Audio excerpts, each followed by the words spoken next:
Hello YouTube, this is Morgan, Airspeed Prime here with my next Avatar weekly discussion topic video, and this one is going to be a look back on Avatar The Last Airbender, The Lost Adventures. So this is of course the first Dark Horse Avatar comic release, which ends up being a little bit forgotten because of the other series like The Promise, The Search, The Rift and so on.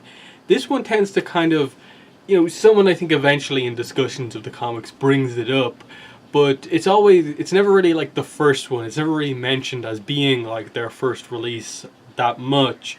And I think there's some really good stuff in this comic, and I think it was just a good time to bring this to people's attention again, because I think there are a bunch of people who probably are more familiar with The Promise and so on compared to this, even though some of the comics in this have been out for so much longer than The Promise and so on. So we're just going to do a quick review of this. The last time I really covered this book was probably like 6 years ago on my channel. So I do want to talk about this again because there is some really good stuff here. Like it says on the back, it covers some of the key moments. Where did the last of the Airbenders hide? This is one of the few canon things that covers any sort of details on the Air Noma genocide. When was Zuko and May's first kiss? That's a really important scene. Who would win in an earthbending showdown, Toph or King Boomy? Question everyone asks.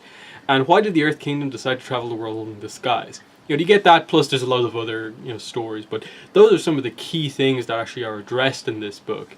The other reason I'm bringing this up right now is because I feel that something along these lines is what Dark Horse needs to do going forward. We now have Avatar and Korra and comics. You have a lot of opportunity to just fill in little gaps across the universe with a book like this, where you have a lot of shorter stories that can tell a little story here and there with a different variety of characters like this book does.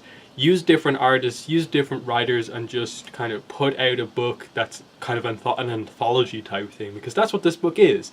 It's 28 stories, 26 of them are canon, two of them are non-canon, and they're specifically put in a bonus section that is stated to be non-canon.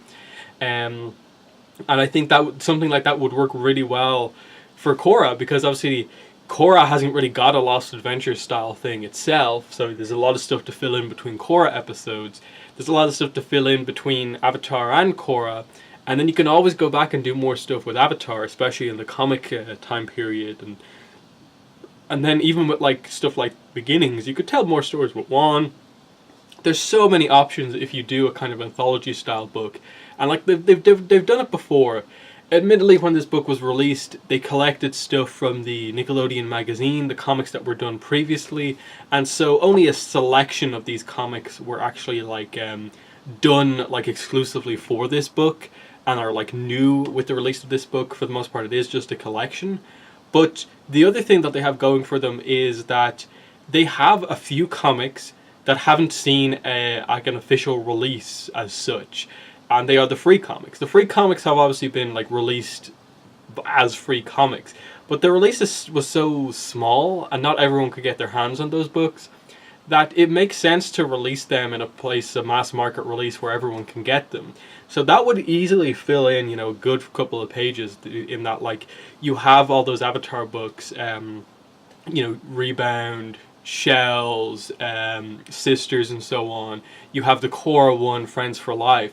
Those immediately, they're less 4 stories that you can put in this in a second Lost Adventures edition that would fill in that would be 50, just over 50 pages or something like that.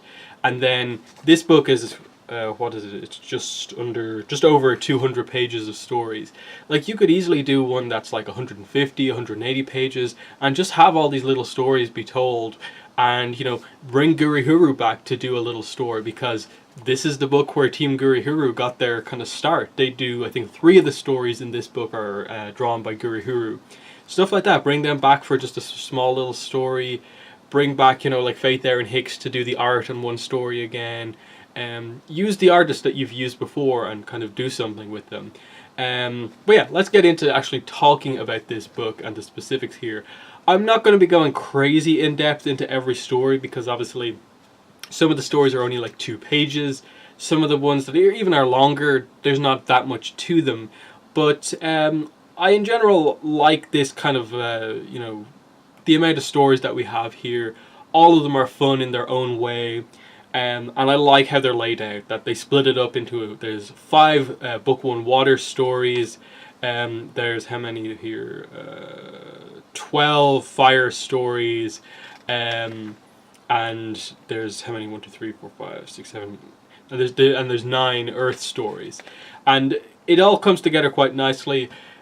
You know, there's 1 or 2 where like it's maybe difficult to figure out which episodes it takes place in between, but for the most part it feels like the continuity is quite good between these books and the series, and you can roughly figure it out based off the characters' outfits, roughly where they seem to be in like whatever nation they're in, what exactly is going on.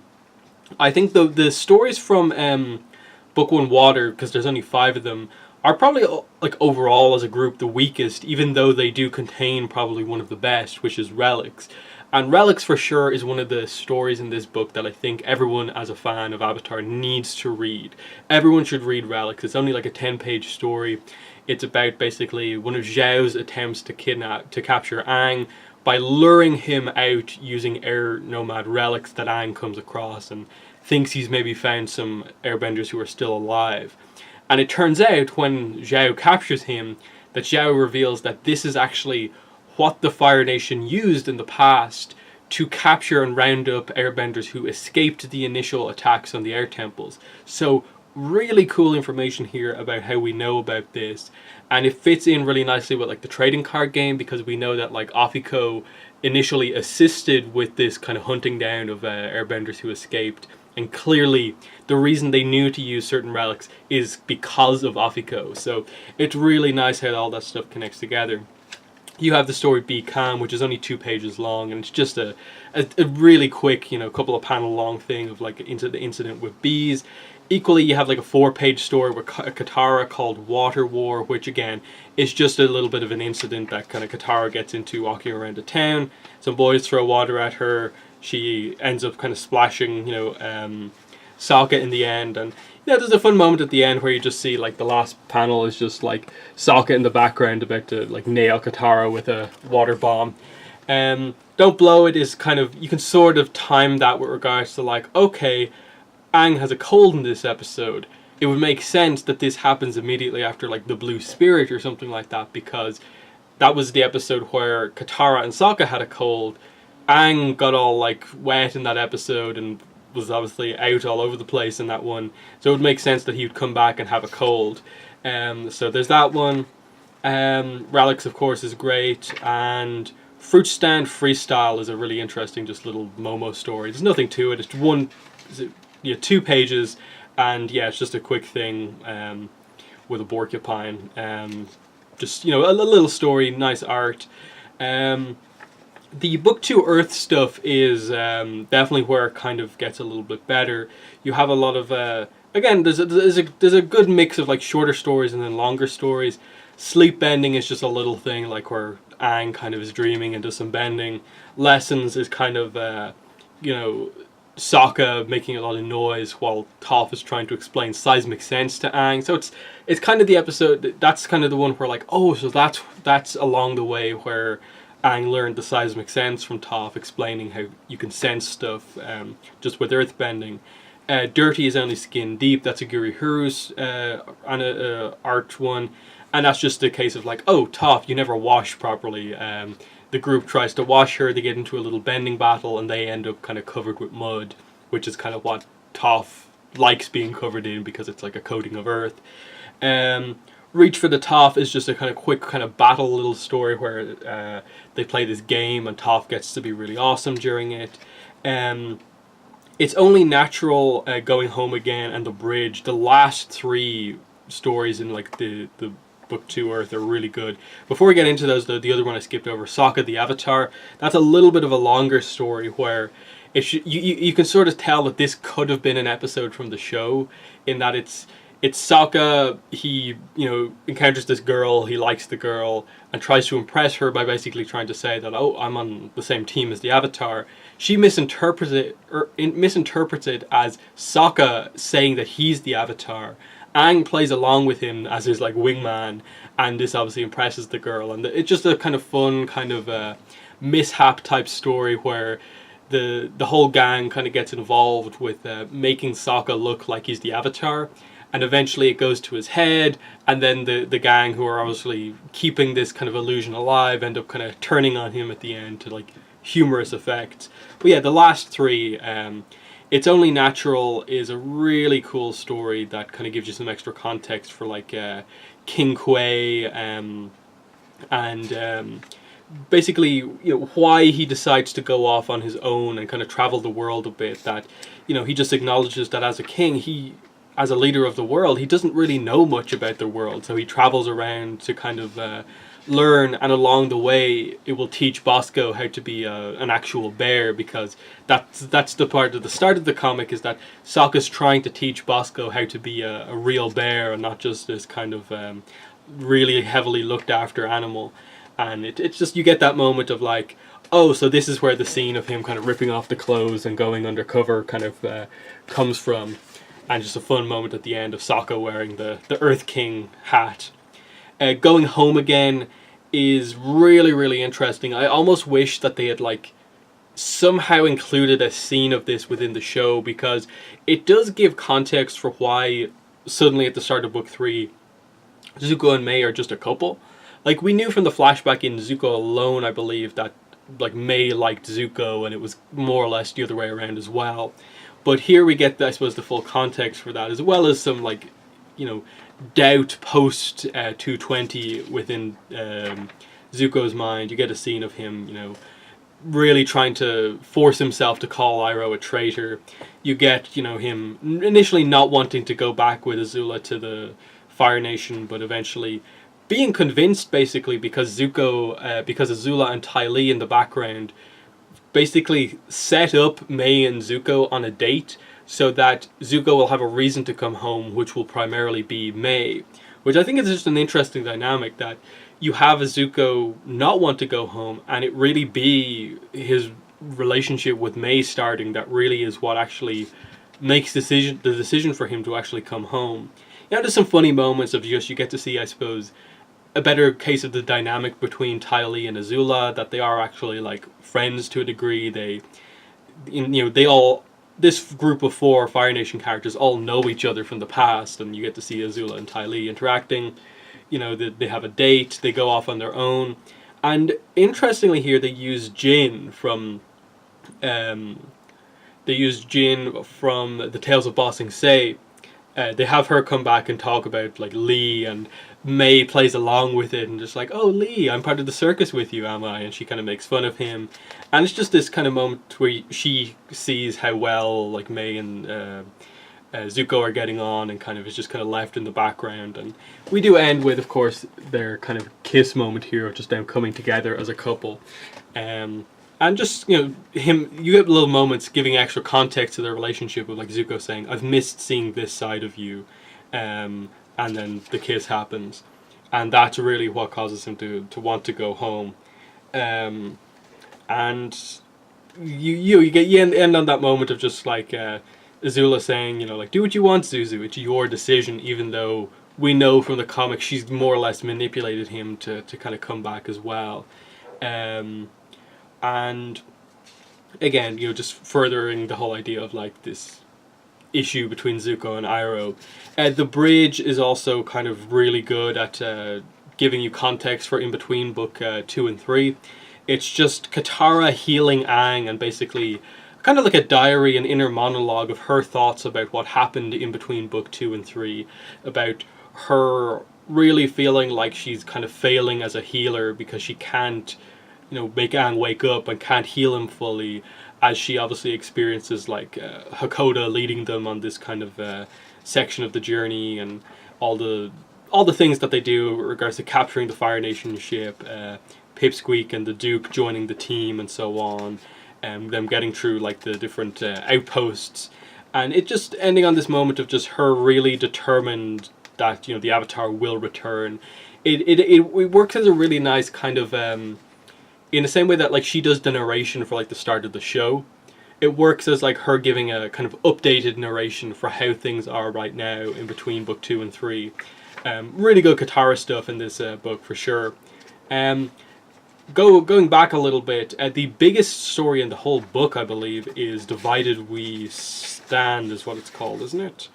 Divided We Fall, which is an interesting one that seems to be set just a bit after the swamp, and obviously after the Blind Bandit as well, where it seems like they're in that general area where they're still near the swamp, and that they get caught up in a kind of hurricane and get dragged down into an area that looks very similar to the swamp. It's kind of a forest, and they just encountered this group of kids, and there's this orphanage that they later get introduced to, and the idea is that they present this kind of sad side of the war, of like that there is this orphanage here on this mountainside, and there's no more kids coming to it because of the war, and the kids have kind of like left the orphanage a bit, and it's just a nice little story that comes together. It's as I said, the longest story in the book, but it doesn't have the impact as like maybe some of the other ones, but it's still a very fun little story to get. You get to see a lot of the characters have some kind of cool moments, and they just, as they kind of discover the kind of whole idea of the orphanage up here. Yeah, that's that. The book 3 stuff I think is really good. Getting into that now. There's a lot of longer stories in this section of the book. The first one is Private Fire, which is, of course, as you can assume, it's an extra focus on Sokka donning his Wang Fire kind of persona, and trying to get extra information on the Fire Nation by joining the Fire Nation military. And ultimately, he doesn't really get any information. It is more of a, let's use Sokka in a humorous way. But they do a really, really funny thing at the end where he basically he wants to leave and get out of this. And he doesn't know how to do it without basically getting every one of them captured. So he goes back to the cave the Team Avatar is in, and basically has to act like, okay, I have actually discovered an earthbender and waterbender spy inside this cave. And they all get really scared because, of course, Katara and Toph send their bending out and scare all the other soldiers who are kind of cowards. Sokka goes in on his own, and basically Toph collapses the cave as they make it sound like Sokka's putting up a really good fight against the benders. And it's this idea of like, Wang Fire, Private Fire, dies on this mission, having taken out these two spies for the Fire Nation. And his commanding officer actually is really inspired by this, and there's basically a memorial left in the Fire Nation somewhere to Private Fire. It's just this crazy thing of like, I'd love for them to reference this at some point, then come back to this area again and see that Sokka with the crazy beard is actually remembered as like a hero from this little battle or something like that. Just, that's the sort of thing from these books. Like there's some of the stories, like the last couple of book 2 ones that cover the in-between time, are excellent. And some of the other ones, it's just more of a funny little incident that happens. Like you get a lot of little stories with animals, like Appa at nighttime doing something. Boy's Day Out, which is another Guru Huru story, is fun in that it's just this idea of like Toph and Katara go out together. They find this restaurant, but it only allows kind of boys in. So the two of them dress up as boys and come in. But the thing is, to keep up the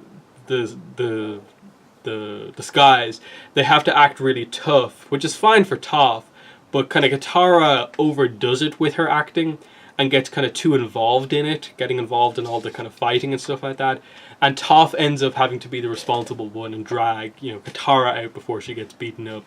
And it's just this idea of like, they end it with like, actually it's okay kind of doing some of the girly stuff as well, just kind of like, we had Katara go out of her comfort zone, and then Toph realized that, yeah, I don't actually mind the spa stuff all that much. Ember Island Arcade is probably one of the weirdest ones with regards to the art style and just the fact that there is an arcade on Ember Island, but yeah, it was just some fun little interactions between the Fire teenagers as they kind of interact and kind of have their very aggressive kind of arcade game playing stuff. Monster Slayer is a story about Sokka. They hear stories about this kind of really big animal monster, and Sokka assumes it's Appa, and so that he can make money from basically scaring away the monster, thinking that it's Appa and can just solve it immediately. But when he agrees to it, it turns out that it's actually an armadillo bear, and Appa has to come in and fight the armadillo bear to scare it away. So again, another fun story at Sokka's expense. The amazingly titled story of Combustion Man on a Train is actually quite good, because they're at this train station, and basically Aang meets this little girl who this little girl who has to go to see her grandmother, but her mother is sick and she's scared about going on the train on her own. And Aang basically says, I'll look after you on the train and it'll be fine. Combustion Man then attacks, and it's all about him teaching her to be calm in this crisis, and he just leaves her with some advice about like breathing techniques as he fights Combustion Man, who's kind of destroying the train. Sokka's there to help as well. And he ends up kind of revealing to this little girl that he's an airbender and so on. But he knows that because, I suppose, she trusts him so much, she won't like reveal anything. She ends up kind of helping all the other passengers by giving the advice Aang gave her to the others. And it's just a fun little incident of like, they get away from Combustion Man, they save the girl, and safely get her to where she needs to go. Sword bending is basically Sokka and Zuko basically doing some sword practice together. This is where we get the reveal that Zuko trained under Piandao when he was younger. That's why he's so skilled with swords. And just the idea that Zuko is just so much better than Sokka in terms of techniques with the sword. And the only way that Sokka can get an advantage over Zuko is with the boomerang again. Just establishing that kind of skill difference between the two of them. There's some fun like Toph and the Duke stuff in the background as well, as like he helps her with the signs that she's holding up to support everyone. No Benders Allowed is the next one. Again, another fun Sokka story of just him deciding that this is when they have the big team Avatar together with like Teo, the Duke, and all these other characters there. They decide that they'll form a group for the non-benders, and they have all this fun stuff like hats and all these kind of gadgets and toys. And Aang, of course, as the most fun-loving, wants to get in on this, and he's the most upset about not being allowed in. All the other benders are just like, Aang, you're the Avatar, you should focus on other stuff. But gradually, like, they begin to like disappear, and Aang's kind of wondering, and he's kind of left eventually like on his own, that like he's the only one who hasn't been allowed in, and he doesn't know where everyone else is. So eventually he asks Sokka to let him in. Sokka lets him in, and everyone's in there just kind of like with the hats on, and it's just this fun story of Aang kind of being tortured a little bit with all this fun. But just another fun Sokka one. The last Gurihura story is Love is a Battlefield, which I actually think is really good, and a kind of needed middle gap in regards to Katara and Aang's relationship at this point. So it obviously takes place when they're at the air temple towards the end, and obviously before the kind of finale stuff. And it's basically Aang wanting to bring up the topic of, what is their relationship dynamic at this stage. They had the kiss, the relationship seems to be getting closer and closer, but Katara is really not communicating at all with Aang about like what exactly their relationship dynamic actually is at this point. And they're doing this kind of sparring match of like she's trying to have fun, and she wants him to practice his firebending against her waterbending, and Aang kind of more wants to talk about the kiss and what it meant and so on. And she eventually, what ends up happening is that they kind of end up kind of like taunting each other a little bit, like she's becoming more and more aggressive with her bending and kind of wanting him to bring out the fire bending. He does a really powerful kind of like volcano move where he erupts out of his like earth cocoon, and he initially thinks he's maybe hurt her, but she's actually okay. And it just ends with this kind of moment of just like, Aang, are you afraid of like burning me again? And he's like, no, I'm worried, about being the one who gets burned. As he kind of is, questioning what their relationship is. That the idea, I suppose, being that for Aang, he's kind of wondering now if like, wait, does she actually care about the relationship? That like Katara not being like in any way clear about their relationship has kind of made Aang kind of like doubt all of this stuff and like question what's going on. So, fun little story once again. The last canon story, I think it's the last one. Oh no, there's one more. The second last one is called Dragon Days, and this is an interesting one in that it's Zuko and Aang firebending, and then Aang basically tells Zuko this story about Kuzan, his friend, where he got the Kuzan name from, his friend Kuzan. And it's set in the past, of course, in the Fire Nation. And what's interesting here is that we deal with basically these kind of dragon egg hunters, and this kind of green dragon here, and it's how Kuzan and Aang get the egg back from these kind of egg poachers. They give it back to the dragon, and it's meant to just demonstrate this kind of fun interaction between Aang and Kuzan, as well as the fact that Aang got all of his kind of Fire Nation old slang from this guy Kuzan, and Zuko's just like, like things are. Aang says, "A lot sure has changed since those days," and Zuko's just like, "Yeah, like the slang," and that's when he says "Sifu Hotman," and obviously Hotman is this old slang term that isn't really used anymore. There's a fun little story about like a game that they're playing while they're kind of at Ember Island just before the finale, and Zuko interprets the game wrong, and it's this kind of hide and seek game that goes overboard. And then the last one is called Boomy versus Toph Round 1, and of course, as we expect, this is at when the White Lotus are with the group. Toph and Boomy challenge each other to a battle to determine who is the best Earthbender of all time. Sokka's the referee and gets this battle started. They get more and more into it. They're really drawing attention to it, and everyone eventually has to get involved to break up this fight. It ends in a draw, and the implication is that they kind of begin to spar with each other, and Zuko and Toph and Boomy now kind of respect each other now, and it doesn't kind of matter as much kind of who is the winner, and so on, because they do just acknowledge how powerful each other are. The two non-canon stories at the end are basically this New Recruits one, which was I think a competition for the Nick magazine, where fans of that magazine would send in their ideas for kind of characters, and of course they're non-canon because like one of them is Anole the Shadowbender, Hiroshi tunneling sneak attack, and then like one of them's like a cookie bender, Riley the cookie bender, of course. So it's just meant to be a competition thing. It's not meant to be canon at all. The last story is a 2-page chibi short comic called Gym Time, which is not canon because of course Kyoshi is alive at the same time as Aang, and then it's more set in the like chibi continuity, if you can call that a continuity. So, but they're separated enough that it makes it very clear they're not meant to be seen as canon. So if anyone out there watching this video doesn't have this book, I would highly recommend getting this, if not just because of like, those 5-6 stories that are actually really good. Let me quickly go over those, the ones that I feel are really important again. Relics from book 1, Divided We Fall I think is good enough. Sokka the Avatar, It's Only Natural, Going Home Again, and The Bridge. So that is like, that's 6 immediately. I'd say Private Fire 7. What else?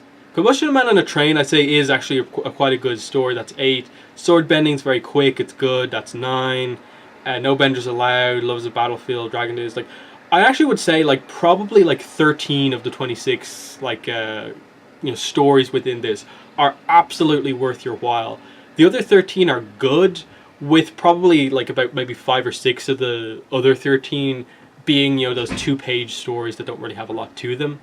And then of course the 2 non-canon ones are there. But yeah, just I think the idea of this is so good that there's a lot of cool information here that we just don't get anywhere else beyond this book. So I'd love to see them do a Lost Adventures 2.